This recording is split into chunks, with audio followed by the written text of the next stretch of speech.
I've had many leading experts on this show, including Matthew Walker, and they've all said the same thing about sleep. They've said it's the biggest positive investment you can make in your own performance. You can have the best strategy in the world, but if you're consistently tired, poor decision-making will follow and eventually cause other things to fail in your life. So if you're looking to optimize your recovery, you should start looking at what you're sleeping on. Our sponsor, Helix, makes high-quality mattresses tailored to your body. It doesn't matter if you run hot, sleep on your side, or need something firm. Helix has a mattress for you. And I asked them recently to send one to a member of my team, and Juan received it. And we travel a lot, so when he's home, quality sleep really matters. And he told me he's getting the best sleep of his life. And the data backs it up, with 82% of people in a Helix study saying they saw an increase in their deep sleep. And with a 120-night trial, you've got 4 months to prove it to yourself. You can get 27% off at helixsleep.com/diary. That's helixsleep.com/diary.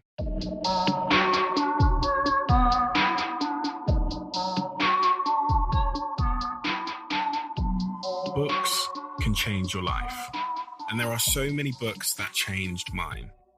One of those books is called Lost Connections, uncovering the real causes of depression and the unexpected solutions. I've wondered for years why mental health issues are on the rise, why people are lonelier than ever before, why some people hate their jobs, why anxiety is so prevalent amongst young people, and most importantly, what the cure is for all of this. This book helped me to find those unexpected answers. It helped Elon Musk to find those answers. It helped Hillary Clinton to find those answers. And I think it will help you to find those answers too. As the CEO of a company, as an entrepreneur, understanding our minds is the key to unlocking it. It's the key to knowing what's important for our minds. It's the key to success, happiness, and fulfillment. I've been obsessed for the last decade with understanding the human mind. I took up psychology classes at age 16, and although my attendance was 30% in school generally, that was the lesson that I never missed.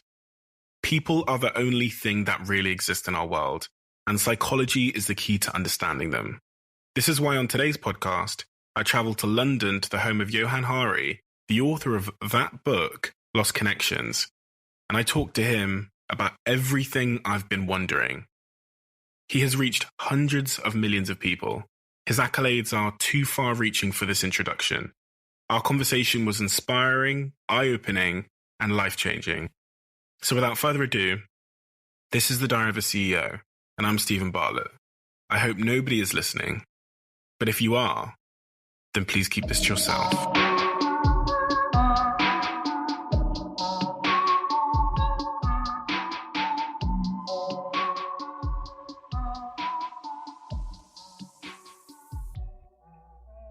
So I'm a massive fan of your book and your writing generally. I first discovered your book after listening to you on the Joe Rogan podcast, and then I quite aggressively plugged the book to all of my team. I'll start paying you a commission. And our happiness teams. And I always get asked across, especially Instagram, especially when I show my bookcase, to recommend a book. And your book is the one that I've been plugging a lot lately. Oh, thank you. And will continue to do. And for good reason.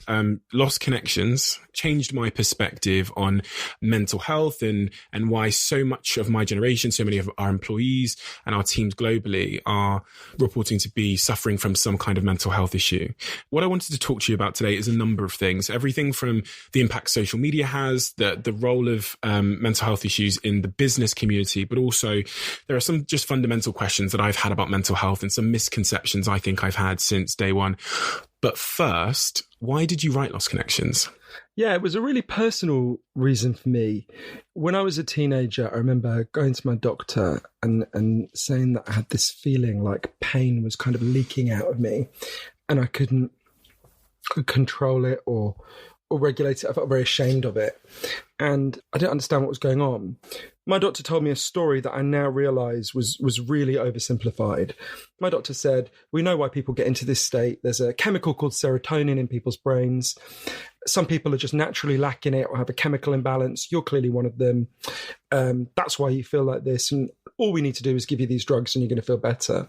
So I started taking a drug called Paxil or Seroxat. It depends where marketing are different names. And I started taking it. I felt a whole lot better really quickly. After a couple of months, I felt great. great. And then this feeling of pain started to kind of bleed back through. So I remember going back to the doctor. The doctor said, clearly, I didn't give you a high enough dose. He gave me a high dose. Again, I felt better. Again, faster this time, feeling came back. And I was really in this cycle of taking more and more and getting shorter and shorter periods of relief. And then for 13 years, I was taking the maximum dose you're allowed to take, at the end of which I was still really depressed. And I thought, well, something's not right here, right? Sure. So I wanted to understand what was going on, because I was doing everything that I was told to do according to the story that I'd been given by my doctor and the story that's told by the wider culture at the moment, or at that time, certainly. And I decided I wanted to just go. I ended up going on a big journey. It was over 40,000 miles. I wanted to sit with the leading experts in the world about what causes depression and anxiety, and people who were trying treatments, different ways of responding to this problem. And I guess at the core of it was this kind of mystery that I wanted to understand, which is, I'm 40 years old in a few months. Every single year that I've been alive, depression and anxiety, people reporting depression and anxiety have increased across the Western world.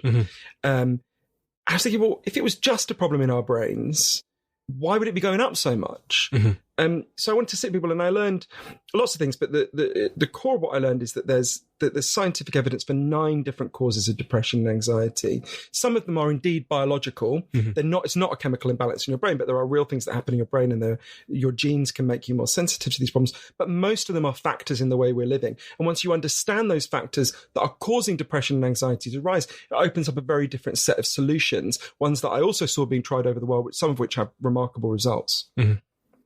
So is it definitely true then that mental health issues are on the rise, and is broadly across the sort of Western world? So there's a debate about this. What we definitely know is more people are reporting these problems, right? So significantly more people are saying they're depressed and anxious. So there's several things going on. It's a little bit complicated. Partly what's happening is there's been a big decline in stigma about people talking about mental health problems. Sure. That's a great thing. And that means more people are likely to talk about it. So I think, for example, my grandmother, right? My grandmother, when I look back and I talk to people my grandmother sadly died, but if I talk to people who knew her, there are periods in her life when she was very clearly depressed and would never have shown up on any depression statistics because she wouldn't have dreamed of going to the doctor. It was a thing that she would have been very ashamed of, much more so than today. So partly we'd expect there to be an increase in the figures just because there's been a decline in stigma and more people coming forward. That's part of what's going on. But I think there's other things that are going on that can show us that there is an actual increase, not just a reported increase. So I'll talk about one of the examples, one of the 9 causes of depression and anxiety I wrote about in Lost Connections. So we are the loneliest society there's ever been. There's a study that asks Americans, how many close friends could you turn to in a crisis? And when they started doing this years ago, the most common answer was 5. Today, the most common answer, not the average, but the most common answer is none. There are more people who have nobody to turn to than any other option, right? What is life like when you have no one to turn to? And I learned a lot about this from an amazing man called Professor John Cacioppo, who was the leading expert in the world about loneliness at the University of Chicago. And I remember him saying to me, why are we alive, right? Everyone listening to your show, why do we exist? One of the key reasons is because our ancestors on the savannas of Africa were really good at one thing. They weren't faster than the animals they took down. They weren't bigger than the animals they took down in a lot of cases, but they were much better at banding together into groups and cooperating. That's our superpower as a species, right? Just like bees evolved to need a hive, humans evolved to need a tribe. And we are the first humans ever to try to live without a tribe. And Professor Cacioppo proved 2 things. One is that human beings separated from tribes, lonely humans, become depressed and anxious, or much more likely to become depressed and anxious. Not every single person, but it massively increases. Just like if you ever separate a bee from its hive, if you ever see a bee separated, it goes crazy, right? And we also have a huge amount of evidence that has been a really big increase in loneliness. And I can go through the evidence you want, but there's extremely strong evidence that that's happened. And so I think that tells us, given that we know loneliness causes depression, and given that we know loneliness has massively increased, it seems reasonable to me to assume, therefore, depression has increased. Now, there are other causes of depression and anxiety, the 9 that I could find scientific evidence for. Some have remained the same. One of them has probably slightly fallen, and we can talk about that later, but most of them have risen. And so I think that's a big part of what's going on. And that's why I think it's fair to conclude it is actually increasing. And what is, this podcast centers around business entrepreneurship and I guess the pursuit of success, generally speaking. But what is it that's causing us to become lonelier as, because entrepreneurs are, known to be incredibly lonely as a group, I guess, a professional group of society. But what's causing us broadly to become lonelier? Well, I think there's a lot of things, but I'll give you an example of one of the other causes that I think you would have better insight onto this than me, but I think might play out more in people who are inclined to become, business leaders, not all of them. So everyone listening to this knows that junk food has taken over our diets and made us physically sick, right? I don't say this with any sense of superiority. For most of my 20s, I basically lived on KFC. I had a low point one day when I went to the my local KFC at the end of Brick Lane. And I remember going, it was the afternoon of Christmas Eve, which makes it even sadder as a story. I remember going in and saying my order, which was so disgusting I won't even repeat it. And the guy behind the counter said, "Oh, Johann, I'm really glad you're here." And I was like, and he said, "Wait a minute." God. And he went back behind the fryers and came back with every member of staff and a really big Christmas card, which they'd all written to our favourite customer. Oh, and one of the reasons why my clogged heart sank is because I suddenly thought, this isn't even the fried chicken shop I go to the most, right? But, okay, so we know that junk food appeals to the part of us that wants nutrition, but actually doesn't give you nutrition, it makes you sick, right? But what's interesting is something very similar has happened with our values. A kind of junk values have taken over our minds and made us mentally sick. So there's a extraordinary man called Professor Tim Kasser, who I learned a lot about this. He's in Illinois, who's done incredible work researching this for 30 years. And he showed lots of things. But I'll give you an example. One of the things he's shown in, I think, in a really, really interesting way. So every human being has two kinds of motivation, right? So let's imagine, what would be an example? Imagine you play the piano, right? I'm completely unmusical, but maybe you aren't. No, I'm definitely not. Well, let go. Imagine you play the piano in the morning because you love it and it gives you joy, right? That would be an intro, or you play it with your kids, or, as part of a band or whatever. That would be an intrinsic reason to play the piano, right? You're not doing it to get something out of it. You're doing it because that experience is the thing you love, right? Okay, now imagine you play the piano, not because you love it, but to pay the rent you work in a dive bar, right? Or, I don't know, to impress a woman. Maybe there's some piano fetishist out there or something, right? Or maybe because your parents are massively pressuring you. Sure. They want you to be a piano maestro, right? That's not an intrinsic reason to play. You're not doing it for the thing itself. That's called an extrinsic or junk reason to play it. You're doing it to get something else out of the experience because of how it will look to other people, or for something else that you'll get further down the line, right? Sure. Obviously, all human beings are a mixture of intrinsic and extrinsic motives. But what Professor Kasser showed is a couple of things. Firstly, as a culture, we have become much more driven by these junk values. We've become much more obsessed with doing things and driven by doing things because of how we'll look to other people in a kind of a cheap way, because of money, because of status, right? Professor Kasser also showed the more you are driven by money and status and the kind of external appearance of how you look to other people rather than joyful or important experiences with them, the more likely you are to become depressed and anxious, right?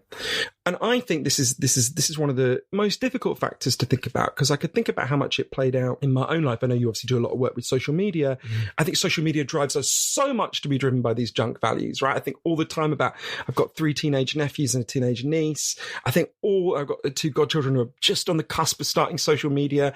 About social media drives people to think in terms of these junk values, right? How many likes did I get? How good do I look in this picture for Instagram, right?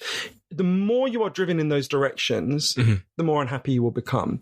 And there's a kind of deeper reason for that, which connects a lot of the causes of depression and anxiety that I write about in my book, Lost Connections, which is everyone listening to your show knows that they have natural physical needs. Obviously, you need food, you need water, you need shelter, you need clean air. If I took them away from you, you'd be screwed really quickly, right? But there's equally strong evidence all human beings have natural psychological needs, right? You need to feel you belong. You need to feel your life has meaning and purpose. You need to feel that people see you and value you. You need to feel you've got a future that makes sense and where you're going to be valued. And our culture is good at lots of things. I'm glad to be alive today. I like dentistry. I like gay rights. I like all sorts of things. But we've been getting less and less good at dealing with these deep underlying psychological needs that people have. And it's not the only thing that's going on, but I think it's a really key factor in why the crisis is going up. And do you think those junk values are making us lonelier? Because, if you look at social media, there's very few posts on my timeline that talk about doing things for those intrinsic reasons that you described. There's very few people that post, today I went for a walk in the park because I like taking a walk in the park. It'll be, today I went and bought myself a Rolex, and because I think that'll improve the sort of my extrinsic value amongst, that kind of thing. It's a really good example. If you think about how many people are following the script for happiness that we're given by this society, right? So what they do is they work really hard at a job they don't like to buy things that they then show off and display on social media. And they're puzzled that at some level they feel like shit, right? Mm-hmm. And so what do? They work harder. They buy more stuff. They show that off on social media. They still feel like shit. There's that line that people say in AA and NA, you can never have enough of something that's not quite enough. Mm-hmm. We're given a script for happiness that doesn't work, right? So there's a really interesting person I interviewed called Dr. Brett Ford, who was at Berkeley at the time that I interviewed. They did this really interesting research. So what they wanted to figure out, her and this part of this team, there were other people who worked on it as well, was a simple question. If you or anyone listening to your show decided you were going to really make an effort to spend more time being happier, would you become happier, right? If you said, 2 hours a day, I'm going to work at being happier, would you become happier? And they did this research in 4 countries. They did it in the United States, Japan, Russia, and Taiwan. And what was first, the results were really weird, which was in the United States, if you tried to make yourself happier, you didn't become happier. But in the other 3 countries, if you tried to make yourself happier, you did. And they were like, what's going on? How can this be? So they looked in more detail. It turned out in the United States, and I'm pretty sure it's true of Britain as well, if you try to make yourself happier, generally you do something for yourself. You buy something, you amuse yourself, whatever it is, right? In the other countries, generally, of course, there are exceptions on both sides, but generally, if you wanted to make yourself happier in Taiwan, you did something for someone else. Right. You did something for your friends, your family, your community. So we have an individualistic idea of what happiness is, and they have an instinctively collective idea of what happiness is. Of course, this isn't conscious on the part of anyone. And our story about happiness, our individualistic story, just doesn't work, right? Mm-hmm. A species of individualists would have died out on the savannas of Africa, right? They wouldn't have been able to cooperate. We wouldn't be alive to have this conversation if those had been our instincts. So I think partly about that, and in relation specifically to junk values, I think what junk values do, as Professor Kasser put it to me, is they divert you from the things that are genuinely meaningful about life and get you to focus on things that won't make you happy. This is a bit of a cheap example, but I think it illustrates it well. In 2009, Melania Trump went to speak at NYU. This is before, obviously, Trump was running or anything. Can't imagine why she was there, but anyway. And one of the students asked her, would you have married Donald Trump if he wasn't rich? And she said, do you think he would have married me if I wasn't beautiful, right? Which in one way makes me respect Melania Trump. You think, oh, well, you know the terms of the bargain, right? Mm-hmm. But think about, now that's a very good expression of junk values, right? So think about what that means. That means they value each other entirely for external qualities, right?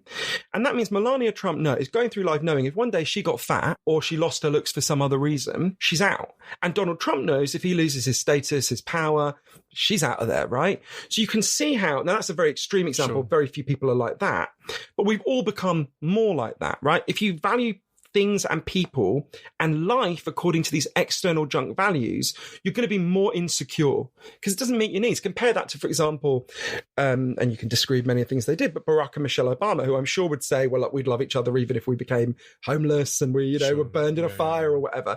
You can see how that model of a relationship and that way of being in the world would make you feel more secure, more contented. So, and we've all become more like the Trumps, right? Trump is an expression of these.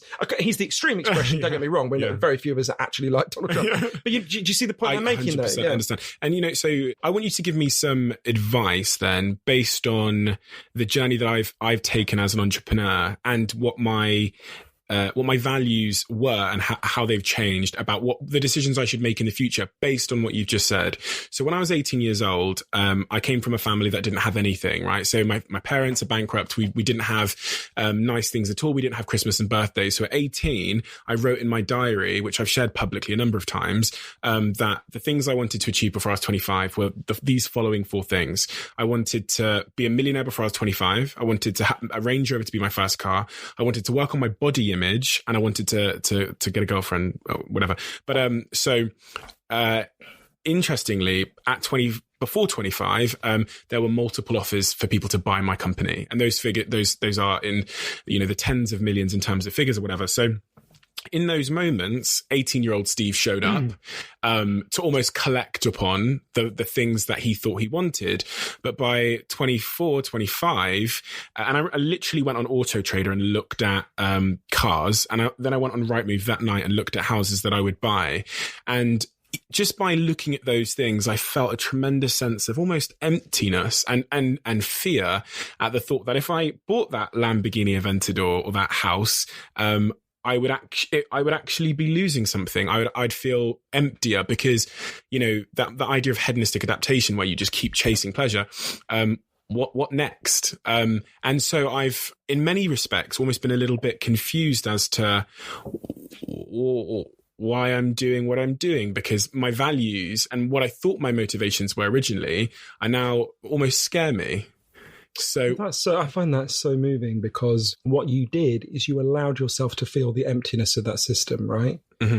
And what's striking to me, I mean, you will have met, like you, I came from a, working class background.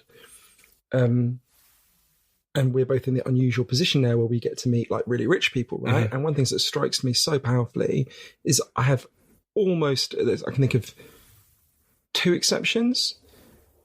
Every single extremely rich person I've met has been such a miserable person, right? Deeply, deeply unhappy. Yeah, I don't mean, a bit unhappy considering that they're really rich. I mean, like, achingly unhappy, right? Yeah. I can think of, two exceptions. I just got goosebumps then because, like, that's literally part of the reason why I felt so empty when I looked at those things was because I almost imagined in my head the person I would become, and I knew that person, and they aren't happy. In fact, they've told me they're not happy. The person that has the car that I wanted to buy is miserable.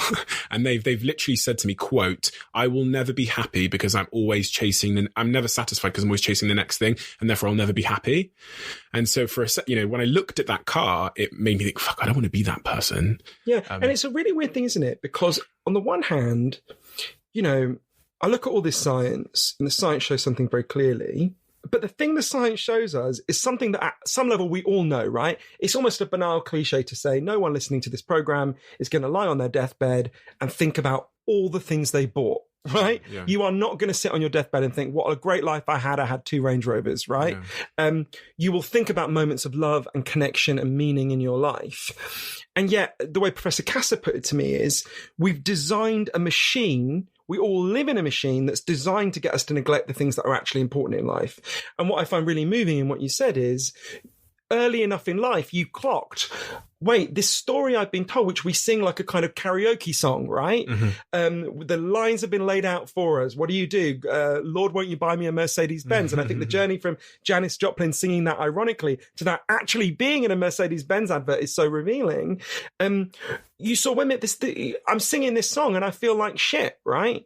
So we've got to think about, firstly, how is that story constructed? Mm-hmm. And there's lots of research about advertising, and I can talk to you about that if you want. But I mean, there's a really simple little experiment that I think really shows this beautifully. It was done in 1978. They get a bunch of 5-year-olds and they split them into 2 groups. And one half of the group is shown an advert for whatever the equivalent to Dora the Explorer was in 1978. Sure. I can't remember what it was now. And the other group of kids is shown no adverts at all. And then at the end of it, they say to all the kids, okay, kids, you've got a choice now. You can either play with a really nice boy who doesn't have the toy that was in the advert, or you can play with a nasty boy who's got the toy. The kids who've seen just that one advert mostly choose to play with the nasty boy who's got the toy. And the kids who haven't seen the advert mostly choose the nice boy who doesn't have the toy, right? So think about that. One advert primed those kids to choose an inanimate lump of plastic over the possibility of meaningful connection, fun, sure. Right? Everyone listening to this has seen more than one advert a day, right? Sure. So you start thinking of a way that tells you Melania Trump's journey, right? To use a kind of, I don't mean to be snide about her because I think she's got a rough enough life as it is, but you know what I mean? So that's how it was and it's not, of course, advertising is not the only thing that's going on. Lots of things are going on. But and we police this ourselves. It's a kind of value system created by an extreme kind of neoliberal capitalism that we then becomes the kind of logic of the society, the logic of all of us, right? I think about it. When I was a kid, I really craved Nike trainers. You could not have had a child who was further from playing basketball like Michael Jordan than me, right? Of course. And yet, why did I want that? It was solely because how do we get out of this? And there's lots of things about this. I think we should much more tightly regulate advertising, all sorts of things. And I went to places like Sao Paulo where they just banned outdoor advertising to see if it would improve people's mental health, and it did. But to me, there's a more interesting part of this, or as interesting. So there's a really interesting guy called Nathan Dungan, who with Professor Kasser did this really interesting experiment. So Nathan Dungan was a financial advisor in Minneapolis, and he was contacted by a bunch of kind of middle-class schools. So not like poor kids, not rich kids. And the schools were like, we've got a big problem. These kids are really freaking out if their parents don't buy them like brand sneakers or whatever. And they're getting really genuinely distressed if they don't get these designer labels. Can you come in and talk to them about budgeting, right? So that's what Nathan Dungan would do, would advise adults on budgeting. So he comes in and he starts talking to the kids about budgeting, and very quickly he clocks, this is going to get me nowhere, right? This is not a budgeting issue. This is like a values issue. So they did this experiment that was set up and monitored by Professor Kasser. It was really interesting. The kids came in with their parents, and I think it was once a fortnight for, 4 months. I might be getting some of the figures there wrong, Sure. But they come in and they just meet. And it started by saying, I think the first session was, I want you just to write down the things you've got to have, right? And of course, some people would name like, we've got to have a house, you've got to have food, but quite quickly they would talk about things they feel they've got to have, that were not those things, like designer sneakers would come up quite quickly for the teenagers. And Nathan would say to them, well, can you write down what you would have if you had those sneakers, right? And quite quickly the kids would say, well, I would feel I was valued by the group. I would feel I had status. People would be impressed by me. And the minute you say it out loud, it doesn't take long for people to go, oh, why do I think I need sneakers to be respected by the group, right? And they go, well, where does this come from? And they would look at advertising. They would critically look at advertising. But then the next stages, I think, were really interesting. They start to say, okay, once they kind of deconstructed the junk values, and well, this thing you think you want is actually just a meaningless lump of plastic that doesn't signify anything.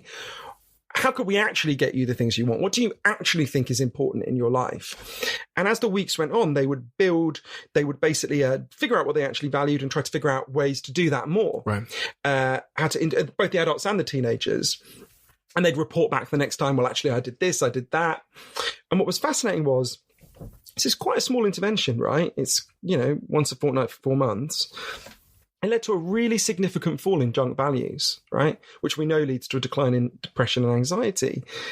And I think that tells you something really interesting, because people are so hungry to have these conversations, right? This is not like explaining quantum physics to people. When I think about the 9 causes of depression and anxiety that I wrote about in Lost Connections, and then the solutions, so Nathan's program in this kind of, it's almost like a kind of Alcoholics Anonymous for consumerism, right? Mm-hmm. And for junk values, that's one of the solutions that I write about. It doesn't take long to explain them to people, for them to just intuitively get it, right? Mm-hmm. So it says there's something wrong in what we've been doing, and this is part of the solution. But as I say, we live in a machine that's designed to get us to divert from that, but that machine was created by humans, and humans can dismantle it, right? We don't have to live in a machine that makes us feel like shit. We can dismantle it. So a question I get asked a lot is, obviously because I work in the industry of social media, should we cancel social media, turn it off in order to protect the future generations and to maintain our value system, I guess? Yeah, so I was really interested in thinking about this. So I was trying to figure it out. So I went to the first ever, one of the places that really helped me think about this, I went to the first ever internet rehab center in the world. Oh, wow. It's in Spokane, just outside Spokane in Washington State. I remember arriving, it's a clearing in the woods, stepping out the car, and absolutely instinctively glancing at my phone and being really pissed off I couldn't check social media. I was like, oh, wait, you're in the right place, right? And I think the answer there is, one of the things I learned there, and from looking at a lot of the evidence on this, is that the answer is a bit complicated. It's not like a yay social media or a boo social media answer. So they get all kinds of people at this internet rehab center, but the woman who runs it, Dr. Hilary Cash, explained to me, they disproportionately get young men who become obsessed with multiplayer online role-playing games like World of Warcraft and Fortnite, although Fortnite didn't exist then. I'm sure it isn't a big issue for them now. And she said to me, and I was speaking to a lot of the young men there, she said to me, you've got to ask yourself, what are these young men getting out of these games? Because they're getting something, right? They're getting the things that young men used to get from the culture but no longer get. They get a sense of a tribe, right? That they're part of a group. They get a sense that they're good at something and they're getting better at something. They get a sense they can physically roam around. The average British child now spends less time outdoors than the average maximum security prisoner, because by law, a maximum security prisoner has to have 70 minutes a day. At least they get a sense they're fucking moving around, right? Because it's what we're doing in these games. They're getting a sense that people see them and value them. But of course, what they're getting is really like a parody of those things, right? I think the relationship between social media and social life a lot of the time is a bit like the relationship between porn and sex, right? I'm not opposed to porn, but if your whole sex life consisted of looking at porn, you'd be going around pissed off and irritated the whole time, because we didn't evolve to wank over screens. We evolved to have sex, right? And no one feels deeply satisfied after an hour wanking over porn in the way they do after sex, if it goes right, at least, right? In a similar way, we didn't evolve to interact through screens, right? But you've got to think about the moment when the internet arrives, which helps us to see it's more complicated than just, oh, the internet did this to us, right? Because if you look at, for most people, the internet arrives in the late 90s, the early 2000s. I think I sent my first email in the year 2000. And a lot of the factors that cause depression and anxiety had already massively increased by then. There was already been a huge increase in loneliness. There'd already been a huge fall in people interacting with the natural world, all sorts of things. There'd been a big increase in people feeling humiliated by inequality. And what happens is the internet comes along and it looks a lot like the things we've lost, right? Sure. You've lost friends. Well, here's some Facebook friends. You've lost status. Here's some status updates. So in a sense, like all addictive behavior, it's an attempt to fill a hole that's been left, right? So the simplistic thing to do is to say, well, just shun the social media, get rid of it. But the more complex, and I do think social media can make these things worse. I think it encourages people towards junk values, as we've talked about, and so on. For many people, it makes things worse, not everyone. But I think if you just, it's a bit like with something I wrote another book about, Chasing the Scream. If you think about addiction, let's say heroin addiction, with someone who's got heroin addiction, if you simply take away the heroin and don't do anything to make their lives better, they're going to be just suicidally depressed, right? Because they're anesthetizing themselves with the drug, and then the thing they're anesthetizing themselves against reemerges. It's why good addiction responses to addiction aren't about just taking away the drug. They're about, although that may be necessary for some people and is necessary for some people, it's much more about helping the person to rebuild their life and rebuild their connections and so on. But in a similar way, if we want to understand why we're so addicted to social media, we've got to understand these deeper factors, right?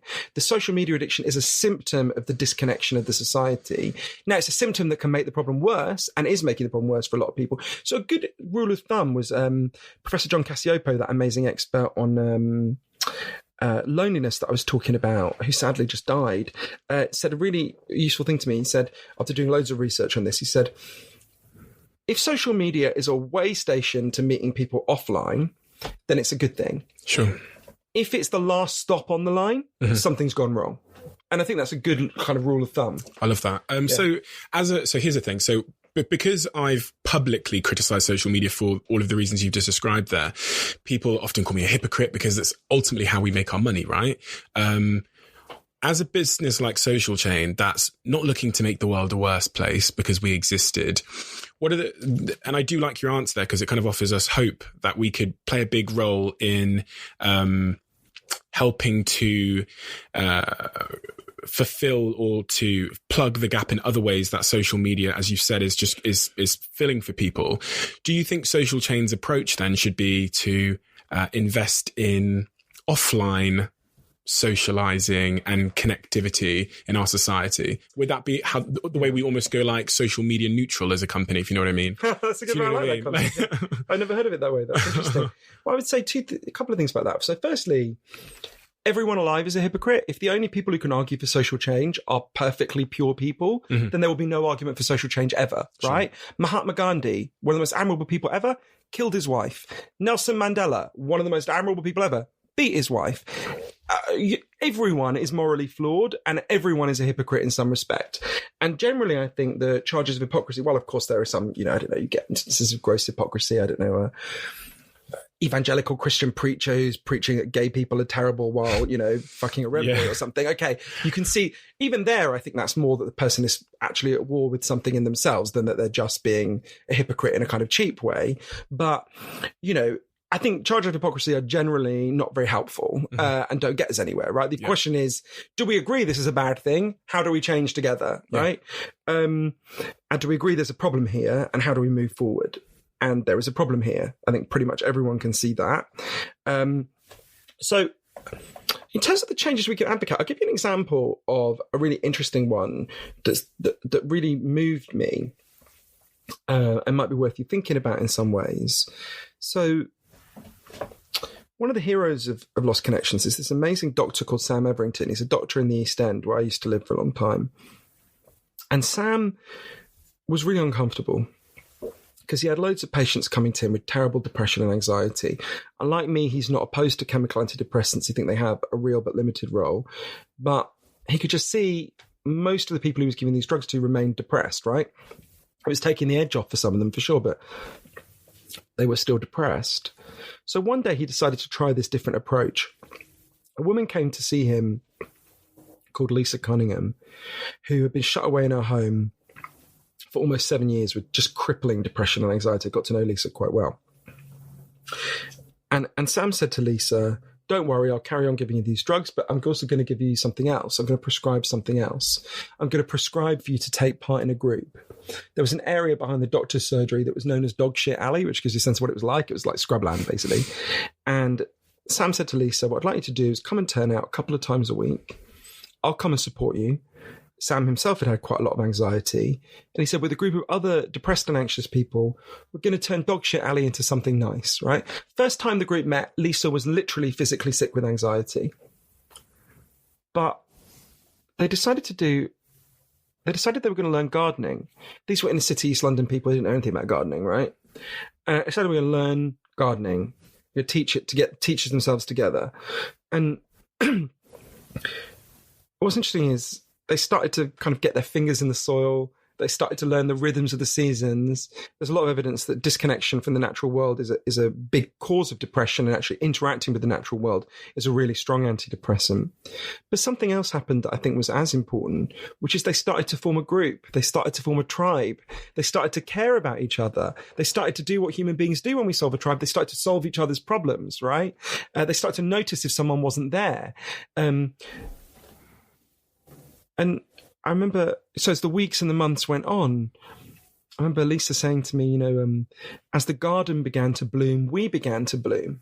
There was a study in Norway of a very similar program that found it was more than twice as effective as chemical antidepressants. I think for kind of obvious reason, right, is dealing with some of the reasons why they felt so terrible in the first place. And this is something I saw all over the world. The best solutions to depression and anxiety are the ones that deal with the reasons why we're in this distress in the first place. And I kept seeing this in so many places, this capacity for reconnection that is just beneath the surface. I'll tell you a story of, obviously I learned a huge amount from my book from scientists and doctors, but I actually think the place that taught me the most, a place where there were no scientists and no doctors. So in the summer of 2011, on a big housing project in Berlin, a woman called Nuria Cengiz climbed out of her wheelchair and put a sign in her window. She lives on the ground floor. She was a woman in her early 60s. And the sign said something like, I got a notice I'm going to be evicted next Thursday. So on Wednesday night, I'm going to kill myself.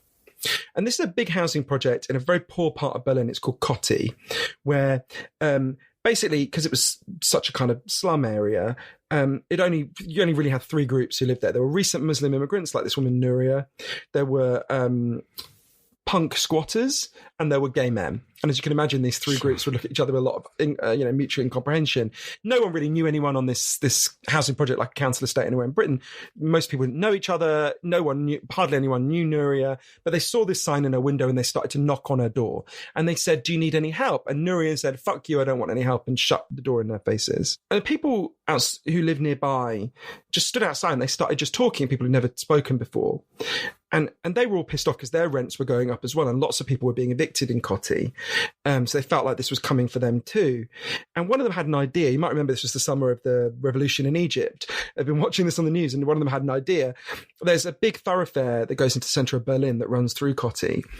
And one of them had this thought. He said, on Saturday, if we just blocked the road for a day and we'll go and protest and we wheel Nuria out, probably the media will come. There'll be a bit of a fuss. They'll probably let us stay in her flat. Maybe there'll actually be a bit of pressure to keep our rents down. So they decided to do it. They blocked the road on Saturday. They go to knock on Nuria's door and she's like, "Well, I'm going to kill myself anyway. I might as well let them wheel me into the middle of the street." They wheel Nuria out. The media does come. Quite a lot of the neighbours protest. Quite a big thing. Gets a bit of coverage in Berlin that day. Nuria's interviewed, a bit bemused to be interviewed, but she's interviewed. And then it gets to the end of the day and the police say, "Okay, you've had your fun, take it down." And the people who live there said, "Well, hang on, you haven't told Nuria she gets to stay. And we want a rent freeze for all of us for this whole housing project. So when we've got that, we'll take this blockading the road down."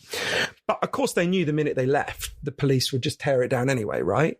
So one of my favourite people at Cotti, a woman called Tanya Gartner, she's one of the punk squatters. She wears tiny miniskirts even in Berlin winters. She's hardcore. Tanya had an idea. In her flat, she had a klaxon, those things that make loud noises at football matches. And she went and got it. And she said, "Okay, what we're going to do is we're going to drop a timetable to man this barricade. And you can man it 24 hours a day. And if the police come at any point to take it down, before we got the rent freeze, before Nuria's told she can stay, let off the klaxon and we'll all come and we'll all stop them." So people start signing up. People who would never have met, right?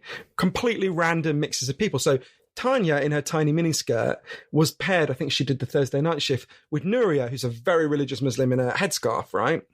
And first few night shifts they had was super awkward. They're sitting there like, we've got nothing in common. What are we going to talk about? They just look away from each other.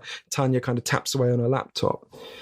But as the nights went on, they discovered they had something really important in common. Nuria told Tanya something she'd never told anyone. So Nuria had come to Berlin when she was 17 from a village in Turkey with her two young children. They were babies, and her job was to raise enough money to send back home for her husband so he could come. And after she'd been in Berlin for a year, she got word from home that her husband had died. And she told Tanya something she'd always been ashamed of. She'd always told people that her husband had died of a heart attack. Actually, he died of tuberculosis, which was seen as like a disease of poverty. And that's when Tanya told Nuria something she didn't talk about very much. She had come to Cotti when she was 15. She'd been thrown out by a middle-class family. She'd lived in a punk squat. She'd actually got pregnant not long after she arrived. They both realised they had been children alone in this place with children of their own. They realised they had something incredibly powerful in common. There were these pairings happening all over Cotti where people were realising this. There was a young lad called Mehmet. He kept being told he had ADHD. They were going to throw him out of school. He got paired with this grumpy old white German guy who said that he hated direct action because he loved Stalin, but in this rare case he would make an exception. And he started helping Mehmet with his homework. Mehmet started doing much better at school. Directly opposite this housing project in Cotti, there's a gay club called Zudblock that opened, I think, 4 years before. It's run by a person I love called Richard Strauss. And, it's a pretty uncompromising gay club. To give you a sense, the previous place Richard owned was called Cafe Anal, right? And and I always thought you wouldn't have a sandwich from Cafe Anal. But anyway, and when they'd opened this club, you can imagine there's a lot of very religious Muslims there. So the windows have been smashed. Some people have been really pissed off. The gay club started giving all their furniture to the protest so they could make it a more permanent barricade. And after a while, they started saying, you guys could have all your meetings in our club if you want. We'll give you free drinks, we'll give you food. And at first, even the lefties at Cotti were like, look, we're not going to get these very religious Muslims to come and have a meeting underneath posters for like fisting night, right? It's not going to happen. But it did start happening. I remember one of the Muslim women saying to me, we all realised we had to take these steps to get to know each other. After the protest had been going for about a year, one day a guy appeared at Cotti called Tunkai, who's, at that time he was in his early 50s, and Tunkai's clearly got some kind of cognitive difficulties. You can tell when you meet him, and he'd been living homeless. But he's got an amazing energy about him. Everyone immediately liked him. And he started helping them out. And by this time, they had built a permanent structure in the middle of the street. And they started saying, well, we don't want you to be homeless. You should live in this structure, right? So he started living there. And he became like a much-loved staple of the camp. And after he'd been there for about 9 months, one day, the police came. They would come and inspect every now and then. And Tunkai doesn't like it when people argue. And he thought the police were arguing. So he went to hug one of the officers. And they thought he was attacking them, so they arrested him. That was when it was discovered that Tunkai had been shut away in a psychiatric hospital for 20 years, often literally in a padded cell. He'd escaped one day, he lived on the streets for a few months, and he'd found his way to Kotti. So the police took him back to this psychiatric hospital right at the other side of Berlin, at which point the whole of the kind of Kotti protest camp turned into a kind of free Tunkai movement, right? They descend on, and I remember the psychiatrist just being completely baffled, right? That this person they've had shut away for 20 years, suddenly they've got these women in headscarves, these very camp gay men, and these punks demanding his release. I remember Uli, one of the protesters, Uli saying to the people there, but you don't love him. He doesn't belong with you. We love him. He belongs with us. Anyway, it took him a long time. They got Tunkai back. He's there now. He still lives there.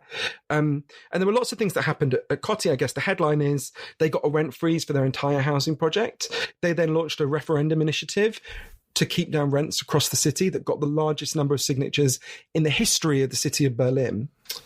But I remember the last time I saw Nuria, talking to her and her saying to me, you know, I'm really glad I got to stay in my neighborhood. That's great. I gained so much more than that. I was surrounded by these amazing people all along, and I never knew. And I remember one of the other women, a Turkish German woman called Neriman Manker, her name is, saying to me, you know, when I grew up in Turkey, I grew up in a village, and I called my whole village home.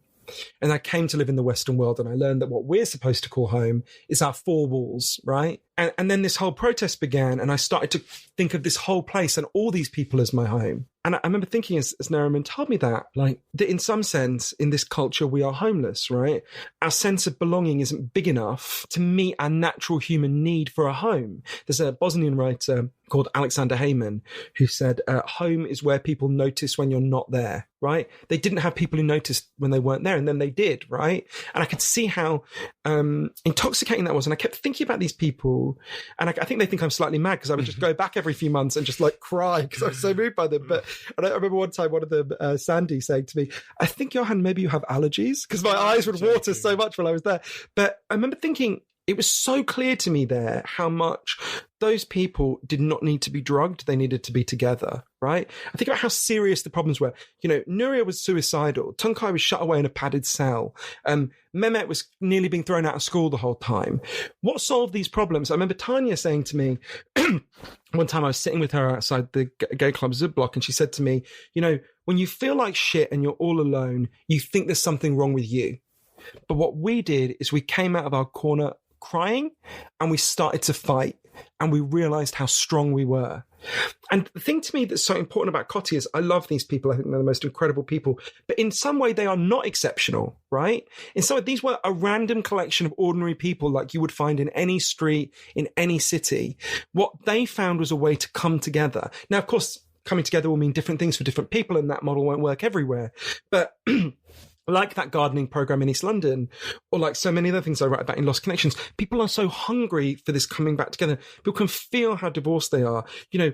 And I guess the key thing I wanted to explain to people after I'd learned so much about this for the book is, if you're depressed, if you're anxious, you're not crazy, you're not a machine with broken parts, you're a human being with unmet needs.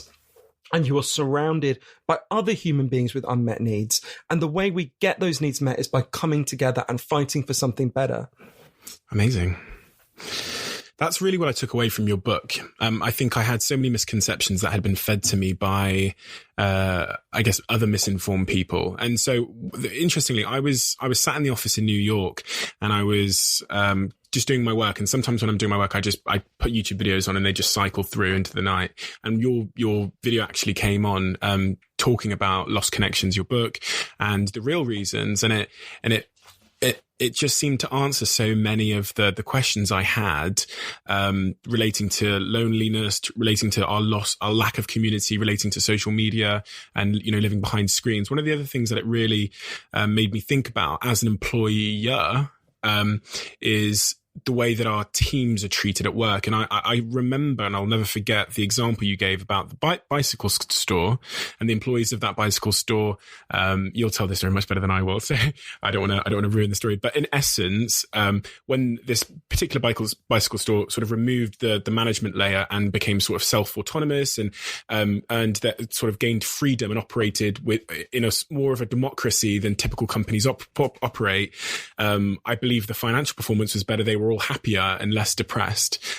What I really wanted to ask you, though, is as it relates to work and the working environment that we create as entrepreneurs and CEOs and managers, what are the things that we should do for our teams in order to ensure that they are happy, engaged, and our businesses ultimately succeed? So there's a difficult answer to that, if I'm honest, which is what I would say specifically to CEOs. So just to step back a sec, so one of the reasons I was interested in this is because I noticed that lots of the people I know who are depressed and anxious, their depression and anxiety focuses around their work. So start to look at what's the evidence for how people feel about their work. It's a really good study, this by Gallup, an incredibly detailed study done in loads of countries. And it was just figuring out how do people feel about their work. And the figures were pretty striking. So 13% of us, 13%, like our work most of the time. 63% are what they call sleepworking. You don't like it, you don't hate it, you tolerate it. And 24% of people fucking hate their jobs and fear them and dread them, right? It's quite striking. That means 87% of people don't like the thing they're doing most of their waking life, right? You're almost twice as likely to hate your job as like it. And I started to think, well, could this have some relationship to our mental health problems? So I started looking at, well, who's done research on this? And I learned about and went to meet an incredible Australian social scientist you should interview, actually, because he can give you a lot more detail on this. He's a really remarkable man called Professor Michael Marmot, who made a real breakthrough on this in the 1970s. I can tell you how if you want, but just to give you the headline, he discovered the single biggest factor that makes people depressed at work. If you go to work tomorrow and you have low or no control over your work, you are significantly more likely to become depressed and anxious. There's a very strong correlation between this. So if you feel that you're just like a robot on a line, you're just taking or you're like a soldier in an army, you're taking orders from above, you don't have much choice, you can't use your creativity, you don't have freedom, you are much more likely to become depressed and anxious. And I started thinking, well, what's the antidepressant for that, right? And so, as you mentioned, I learned about this different model, which actually is much closer to how humans have lived for a long time. It's actually the model of the modern corporation that's a really weird aberration in human history. So I went into this person, spent a lot of time with this woman called Meredith Keogh, who... Meredith used to go to bed every Sunday night just sick with anxiety. She wasn't, she had an office job, and it wasn't, as she would tell you, it wasn't the worst office job in the world. She wasn't being bullied or harassed or anything. But she just couldn't bear the thought. She was quite young. She was in her 20s. She couldn't bear the thought that this was going to be the rest of her life, right? For 40 years. And one day with her husband, Josh, she did this quite bold thing. And for a minute, people listening to this are going to think I'm saying you should do this. And they'll think I can't do this. And it's right. Most people can't do this. This is leads to a different insight. So Josh had worked in bike stores since he was a kid, a teenager. And, you know, working in bike stores, especially in the US, it's insecure, it's low paid, you get no benefits, you don't even get holiday pay. If you're lucky, the boss might hand it down to you. And one day, Josh, with his colleagues in the bike store, just asked themselves, what does our boss actually do? They were like, we seem to fix all the bikes. He seems to make all the money. They liked their boss. He wasn't like a monster or anything, but they were like, I kind of feel like we could do this. So they decided to set up a bike store of their own. It's called Baltimore Bicycle Works. Works on a different principle, right? So most people work in corporations, right? Which is very recent human invention, late 19th century. It's the idea, it's like a corporation is like an army. The boss at the top is the dictator. And sometimes he might be nice to you and give you choices. And sometimes he won't, but we have to follow his, and it is mostly his, not her, whims, right? They decided to set up their bike store on a different principle. It's a democratic cooperative. So they don't have a boss. They take the decisions about the company together by voting, like once every few weeks. Most of the time they agree. Sometimes they don't and they vote. They share the profits, obviously. They share out the shitty tasks and the good tasks, so no one gets stuck with the shitty tasks. And one of the things that was fascinating, and it's totally in line with Professor Marmot's work, is how many of them talked about how they've been depressed and anxious before and were not depressed and anxious now. And it's important to say, it's not like they quit their jobs fixing bikes and went off to, you know, become Beyonce's backing singers, right? They fixed bikes before, they fix bikes now. The difference is now they've got control over their work, right? So if you want your workers to be happy, give them back control over their work. That's one key factor, right? So in a sense, my advice to CEOs is, you shouldn't really exist. That actually, of course, there's a place for management and there's a place for elected leaders within an organization that are chosen by the workforce because they do something particularly brilliant. And there are such individuals, and I applaud them, and they're an important part of the economy.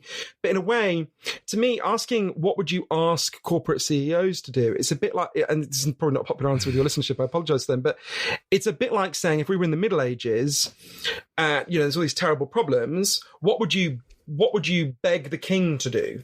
Well, I would say we shouldn't have a king. We should get rid of the king and we should have a democracy, right? And then we can sort out the problems ourselves. So I wouldn't beg the king for anything. I mean, of course, look, you see the point I'm making, right? I'm not comparing all CEOs to medieval tyrants, but you see the point I make, right? I deeply understand. I deeply agree as well. I think that a modern CEO should really kind of get out the way and let people solve their own problems and arrive at their own decisions. We've tried really, really hard to do that. I mean, even this week, as our teams will tell you, we launched a committee within the company where the members of the team decide what happens to the company. So they decide the working hours, they decide, and a lot of this is actually inspired by some of the things I read in your book. So I sent your book to our it's not really even a HR team. We call them the happiness team, right? So we've got a head of happiness and she has a team below her. And so she's created what she calls like the happiness club, where members of the team, there's 10 a week, decide what the company does and, you know, what the working hours are, what food is in the fridge and,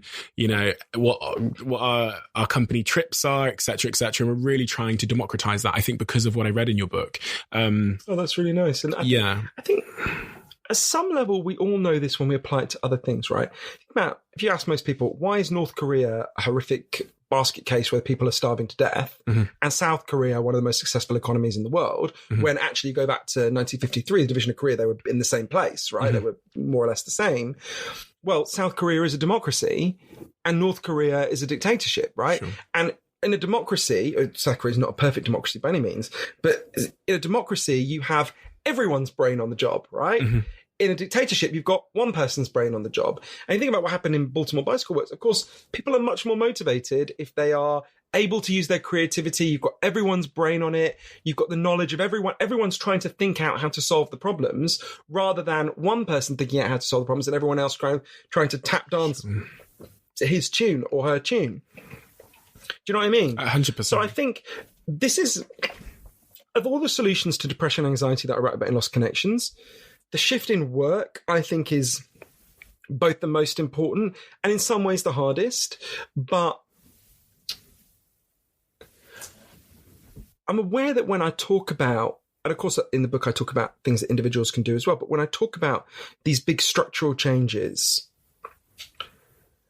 I'm aware that it can seem daunting, especially people who are currently depressed and anxious, where you think, I think about, for example, one of my closest relatives is a struggling single mum, you know, who works every hour she can. She gets home, collapses, can barely watch Coronation Street because she's so tired, right? And the idea of saying to her, your job now is to democratize your workplace, to go to do a gardening program, do a young back, you know, I mean, it would just be an insult to her, right? So I'm aware that these are structural problems, but one of the reasons why I'm optimistic about the past capacity to change things, even in these dark times, I think especially because of these dark times, because the system is falling apart and we can see it can't hold, is I'm 39 and I'm gay, right? And I have just seen the most incredible changes happen in my lifetime. One of my nephews is just turned 18. And last year I showed him the things that were on the front pages of British newspapers when I was the age he is now. And he literally said, did people call the police? Right?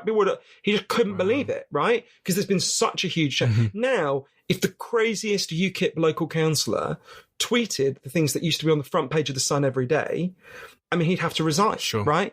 I think a lot about, one of the people I write about in the book is a close friend of mine who I've just spent the summer with, actually. who did this was part of this extraordinary thing, right? So in 1994, Andrew Sullivan, who some of your listeners will know, is an amazing writer and journalist. Andrew Sullivan was diagnosed HIV positive, right? Height of the AIDS crisis, people are dying all around us before we got any decent treatment. And he goes to a little place in Cape Cod called Provincetown to die. And he decides the last thing he's ever going to do is to write a book about a crazy utopian idea no one's ever written a book about. And he's like, okay, I'm never going to see this happen. No one alive is going to see this happen, but maybe someone somewhere down the line is going to pick up this idea. The book he wrote, the idea he wrote the first ever book about was gay marriage, right? And when I get depressed, I think, oh, fuck, we're up against these big things. Mm-hmm. I tried to imagine going back in time. I was just with Andrew in Provincetown, going to Andrew in Provincetown in 1994 and saying, hey, you're not going to believe me. 26 years from now, first point, you're going to be alive. Mm-hmm. Good news, he wouldn't have believed that. Mm-hmm. Second point, you're going to be married to a man. That'll be legal. Thirdly, the Supreme Court of the United States, when it rules that it's mandatory for every part of the US to introduce gay marriage, will quote this book that you're writing now. And I'll be with you the next day when you get an invitation from the President of the United States to go to a White House that will be lit up in the colours of the rainbow flag to celebrate what you've achieved. Oh, and by the way, that president, he's going to be black, right? That would have sounded like the most ridiculous science fiction you could imagine. Andrew lived to see that happen, right? Mm-hmm. Now, he also lived to see Donald Trump be the president, so things can go both ways, right? I'm not being mindlessly optimistic about this. But one of the great lessons, I think, of the incredible transformation in how gay people are seen and treated is if you organise, and this wasn't just gay people by any means, this was lots of heterosexual people who opened their hearts and loved gay people, if you appeal to the people around you in a spirit of love and compassion and you work really hard and you don't give up, and there were a lot of bumps on the road to the gay marriage decision for sure, you can prevail and you can make incredible changes, right? The changes don't happen by themselves. You have to fight for them. You have to fight really hard. You have to have a long fight. You have to keep at it. And you have to do it in a spirit of love and compassion, not a spirit of contempt and rage, and appealing to people's goodness, not their rage and hatred. But those changes can happen. And in a way, the fight about the things that are causing depression is in some ways easier. Look, gay people are like 5% of the population, right? We're a very small number of people relatively. Depression and anxiety, 1 in 3 middle-aged women in the United States is on antidepressants at any given time, right? And the factors that are, if you look at the 9 factors that are causing depression and anxiety that I write about in Lost Connections, they're making some people depressed, but they're making most people less happy and more diminished than they could be, right? And obviously there's lots of the factors that we didn't get to talk about today, but so if we fight to deal with the things that are making some people really depressed and anxious, that will enrich the lives of almost everyone in this society, right? Whereas the fight for gay rights made the lives of gay people better, and, will have made other people feel good that they were no longer being horrible. But, actually, this is a fight that can mobilize far more people because it affects far more people's lives. Now, admittedly, it's a bigger ask, right? It's taking on more powerful forces as well. So I don't want to be naive about it. But I do think these factors that are causing depression and anxiety can be dealt with because, as part of the journey for the book, I went to places that have dealt with them, right? I've seen it happen. These are not, there's very little that's abstract in my book. It's about people and it's about places that tried things. So I think people should be profoundly optimistic that we can fight and we can prevail, and that we don't have to live in a society where more and more people are becoming depressed and anxious, and we don't, and we're experiencing all these symptoms of that distress. Whether it's, I think, Brexit and Trump, which I think are disasters, as I'm sure you can guess, but I think they are partly symptoms of this. And other things going on, obviously, but these are partly symptoms of that. There's all, think about what's happening in the US at the moment. I've been spending a lot of time in the places that are most affected by the opiate crisis for stuff that I've been doing as a follow up to my book about addiction, which is called Chasing the Screen. But male life expectancy has fallen for the first time since the Civil War, overwhelmingly because people are killing themselves, are committing suicide with guns and committing suicide with opiates, or anesthetizing them so much that they accidentally kill themselves because they're in such deep pain, right? The symptoms of this distress are all around us, and we can just kind of carry on with the same bullshit script, the one that you very smartly saw when you were, before your 25th birthday. You're like, wait a minute, this is not a path to a good and happy life, right? But we can, and the fact that the most powerful person in the world is Donald Trump tells us something really profound, right? And it's not that his voters are stupid or that they're bad people, because I don't believe they are. That this man who is so obviously unwell, so obviously sick and deeply unhappy, I don't know if I've ever seen a more unhappy person than Donald Trump. It's a person who can't take satisfaction in anything, who lives in an actual golden tower, married to a really hot woman, and is the most powerful person in the world, and is achingly unhappy. The fact that the people at the top of the game feel like shit tells you something about the game, right? Yeah. Anyway, I could go on about this. I apologise there. No, but you're doing your book, so that's exactly. Kind of a great segue. And will we get a Lost Connections too at some point? I guess some people write the same book over and over again, and really? I can't really do that. I get bored. But I'm writing on related themes, which I'm not meant to talk about at the moment. But no I should say, because my publishers always tell me off if I don't say this, that the most, if you want any more information about my book, if you want to know where you can get the book or the audio book, if you go to www.thelostconnections, and on the website as well, you can take a quiz to see how much you know about the causes of depression and anxiety. You can listen to audio of loads of the people we've been talking about, loads of the experts. There's amazing people in Berlin, loads of people. Sure. And I got asked in it, you can find out my social media following, but I got asked in an interview recently, actually, what's your Twitter, what's your Facebook, what's your Instagram? And at the end, they were like, what's your Snapchat? And I was like, I'm a 39-year-old man, right? Yeah. Only 39-year-old men on Snapchat are definitely paedophiles, right?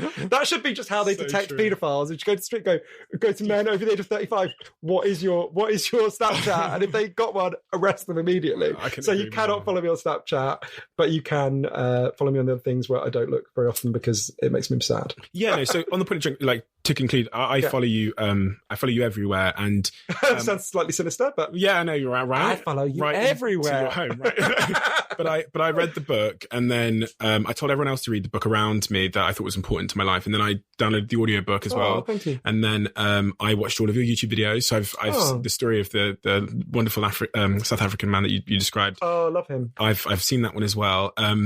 And on the point of junk values, I follow you, and you're one of the people in my timeline that helps make me sort of junk values neutral, because I think your tweets are very good for my soul and my mind. So I'd encourage everybody to go and follow you, at least on Twitter, and definitely buy the book, because everybody that I've recommended it to has seen some kind of shift in their perspective for the better, including me. And thank you. I don't shout books out much. I actually don't have a lot of time to read a lot of books, so I end up just it's called Blinkist, right? It summarizes a book in 20 minutes, but yours was the first book this year that I've probably almost read twice, but just to, because I'm on that journey of seeking answers that your book has. So I want to thank you for taking the time to write it. Thank you so much. And I mean that from the bottom of my heart, because it definitely has and will make the world a better place, and there's not a lot of things that do that. And thank you so much for your time today as well, because thank you very much. I know how busy you must be, so thank you so much. I appreciate you. Thank you so much. I appreciate you as well. No worries. And as you said, the book is everywhere, so go and buy it. Hooray. I think I meant to there's a little spiel that my publishers told me to say. You can also find out, I always feel like I'm doing like one of those shitty 1950s, when they had to read out the sponsors. You can also find out what a range of people thought about the book, from Russell Brand to Hillary Clinton to Elton John, at the website. Amazing. Yeah, there we go. Ridiculous. That's the bit I meant to say. Amazing. Sorry. Anyway, thanks, Johann.